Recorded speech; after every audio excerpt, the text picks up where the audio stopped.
Pemirsa, resah dengan maraknya oli palsu yang beredar. Puluhan warga menggeruduk sebuah gudang yang diduga menjadi tempat produksi atau penyimpanan oli palsu di Cipondoh, Tangerang, Banten. Masa dari Aliansi Masyarakat Madani Tangerang Libas Mafia gelar aksi protes hingga mendobrak pagar gudang yang diduga menyimpan oli palsu. Aksi massa ini sebagai penolakan peredaran oli palsu dan meminta mereka yang terlibat untuk diberikan sanksi atau hukuman sesuai ketentuan yang berlaku. Mereka menuntut pemerintah dan aparat membongkar konsorsium oli palsu yang telah banyak merugikan masyarakat. Usai menyampaikan aspirasi, massa lalu membubarkan diri dengan tertib. Ya, konsorsium, setelah ini kita akan main ke dadap. Informasi terkait turunnya kita di Bekasi hari ini sudah bocor. Ya, dan lagi-lagi kami tidak aneh. Kami tidak aneh karena kami sudah memprediksi itu. Tapi justru ini kita inginkan, ya. Dengan bocor informasi berarti kita tahu bahwa ada keterlibatan dari aparatur terkait. Pemirsa, berhati-hatilah dalam membeli produk kosmetik. Ya, pemirsa, petugas BPOM menggerebek industri rumahan produk skincare ilegal di Ciputat, Tangerang Selatan. Dari bisnis ilegal ini, pelaku meraup keuntungan miliaran rupiah per bulan.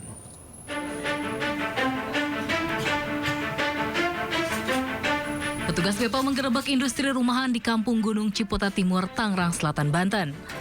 Dari rumah ini disita ribuan kosmetik ilegal, mulai dari bahan baku, alat produksi, hingga produk siap edar. 2 apoteker serta puluhan pekerja juga diamankan. Produk kosmetik tanpa merek dijual pelaku di wilayah Jabodetabek, Jawa, Sumatera, dan Sulawesi. Dalam sebulan, keuntungan dari bisnis ilegal ini mencapai miliaran rupiah. Pelaku dijerat pasal 435 dan 436 tentang kesehatan dengan ancaman hukuman 12 tahun penjara. Lazimnya dan harusnya setiap produksi yang bersifat obat atau kosmetik itu ada good manufacturing practice-nya atau cara pembuatan kosmetik yang baik. Nah, ini juga tidak ada.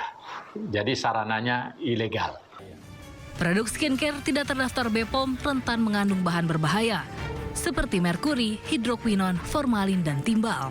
Pengguna skincare ilegal berpotensi mengalami gangguan kesehatan, iritasi kulit, alergi, perih pada bagian wajah, hingga resiko terkena kanker.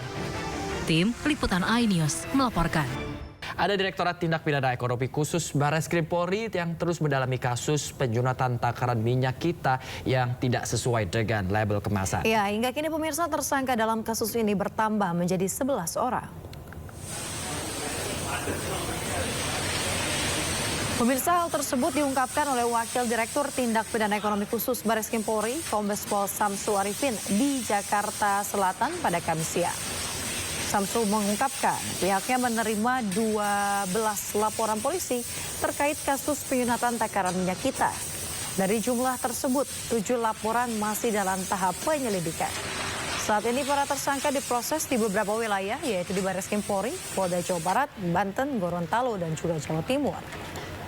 Sebelumnya Polri juga telah menindak salah satu distributor pengemasan minyak kita, yakni PT Arta Eka Global Asia yang berlokasi di Cilodong, Depok, Jawa Barat.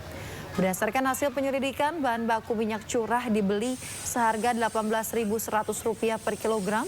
Namun dalam proses pengemasan ulang, minyak yang seharusnya berisi 1 liter hanya diisi 820 hingga 920 ml.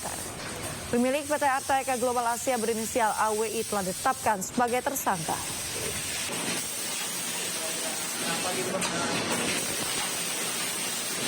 Untuk kasus minyak kita, sampai hari ini sudah ada 12 laporan polisi yang sedang ditangani oleh Polri, kemudian 7 masih dalam tahap penyelidikan. Dengan jumlah tersangka 11, ini sudah diproses baik di Barreskrim, Polda Jawa Barat, Banten, Gorontalo, dan Jawa Timur. Itu perkembangan untuk penanganan kasus minyak kita. Pemirsa, Partai Perindo melakukan pendampingan hukum terhadap anak korban kekerasan di bawah umur yang terjadi di wilayah Jakarta Selatan dan juga Jakarta Barat. Ya, pendampingan kasus ini menunjukkan kepedulian dan perjuangan Partai Perindo dalam melawan kasus kekerasan seksual terhadap anak di bawah umur. Partai Perindo melaporkan 2 kasus pencabulan anak di bawah umur ke Pusat Pelayanan Terpadu Pemberdayaan Perempuan dan Anak Provinsi DKI Jakarta di kawasan Jakarta Timur. Kedua kasus tersebut yakni pencabulan terhadap anak berinisial D yang berumur 9 tahun yang diduga telah dicabuli berkali-kali oleh pamannya di wilayah Jakarta Selatan. Sementara kasus lainnya yakni anak laki-laki berusia 14 tahun yang menjadi korban sodomi di Jakarta Barat. Kasus yang pertama yang di Polres Metro Jakarta Selatan adalah kasus terhadap anak yang usia 9 tahun, yaitu masih duduk di kelas 2 SD. Ya. Nah, dia mengalami pencabulan terhadap anak yang dilakukan oleh dewasa inisial D itu di awal bulan Januari. Dan kasus yang kedua adalah seorang laki-laki anak yang usia 14 tahun kemudian mengalami pencabulan. Pencabulan atau sodomi yang dilakukan oleh anak juga yang masih berusia 16 tahun. Nah, ini terjadi di daerah Jakarta Barat, sudah kita laporkan ke Polda Metro Jaya. Kedua kasus tersebut juga telah dilaporkan ke Polres Metro Jakarta Selatan dan Polda Metro Jaya. Partai Perindo berharap kepolisian langsung bergerak cepat dan segera menangkap para pelaku pencabulan anak di bawah umur tersebut dan segera melakukan proses hukum. Dari Jakarta, Rizky Ihwal, iNews melaporkan.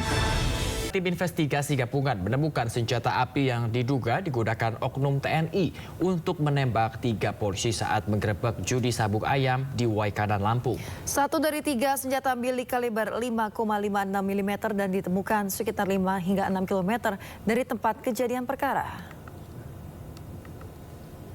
Pemirsa, 1 pucuk senjata api laras panjang yang diduga digunakan oknum TNI Kopka Basarsyah untuk menembak 3 polisi saat menggerebek arena judi sabung ayam di Waikanan, Lampung ditemukan oleh tim investigasi gabungan. Senjata laras panjang yang ditemukan oleh tim investigasi gabungan dari Pomdam dan Polri memiliki kaliber 5,56 mm. Senjata ditemukan di semak-semak sekitar 5 hingga 6 km dari lokasi kejadian. Selain menemukan senjata api laras panjang, tim investigasi gabungan juga menemukan 3 jenis selongsong peluru sebanyak 13 butir di sekitar lokasi kejadian.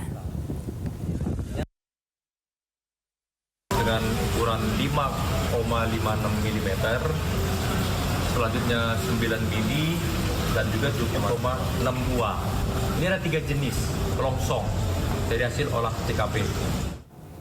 Pemirsa, Kodam 2 Sriwijaya mengungkapkan hasil investigasi sementara dan olah TKP diduga ada motif uang terkait sabung ayam yang turut menewaskan 3 anggota kepolisian. Ya, temuan ini didapatkan berdasarkan keterangan para saksi yang kini juga telah ditahan pihak Denpom.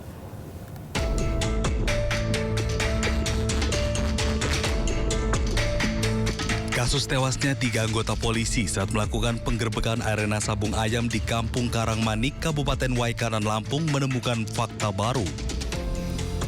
Diduga adanya aliran uang judi yang dinikmati para oknum dari hasil judi sabung ayam. Hal itu ditegaskan langsung oleh Kapendam 2 Sriwijaya, Kolonel Infantri Eko Syah Putra Siregar. Temuan adanya bagi-bagi uang hasil judi sabung ayam didapatkan berdasarkan keterangan para saksi yang kini telah ditahan Denpom. Adapun kedua saksi tersebut, Peltu Lubis dan Kopka Basaryah. Pengakuan ini pun akan didalami oleh tim penyidik gabungan untuk mengungkap siapa saja oknum yang terlibat dalam judi sabung ayam.